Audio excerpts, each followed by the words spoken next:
আচ্ছা, কখনো ভেবেছেন এই যে আমরা খুব সহজে এত ইজিলি রেগে যাই, রাগ করি, নিজের মানুষটাকেও নানান রকম কথা শুনিয়ে ফেলি। আপনার একটা কথা একটা সম্পর্কের গায়ে কতটা আঘাত করতে পারে, সম্পর্কে জড়িয়ে থাকা মানুষটাকে কতটা হার্ট করতে পারে, সেটা একটাবার ভেবেছেন? আমরা না কিছু বলার আগে অন্তত চিন্তা করে বলা উচিত যে আমি কাকে বলছি, কেন বলছি, ওই মানুষটা আমার কাছে ইম্পর্টেন্স কিনা, ওই সম্পর্কটা আমার কাছে ইম্পর্টেন্স কিনা। একটা জিনিস ভেঙে ফেলা খুবই সহজ, কিন্তু ভেঙে যাওয়া ওই জিনিসটাকে আগের মতো করে ফিরে পাওয়াটা অনেকখানি কঠিন একটা ব্যাপার। একটা সম্পর্ক অনেক বেশি স্পেশাল, একটা সম্পর্ক অনেক বেশি স্পেশাল।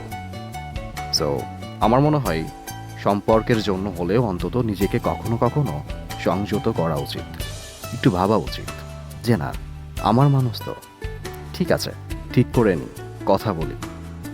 সো প্লিজ একটু ভেবে দেখবেন যে আপনার ছুঁড়ে ফেলা কথা কখনো কখনো অন্য একটা মানুষকে বড় সড়ভাবে কোনো প্রভাব ফেলছে কিনা।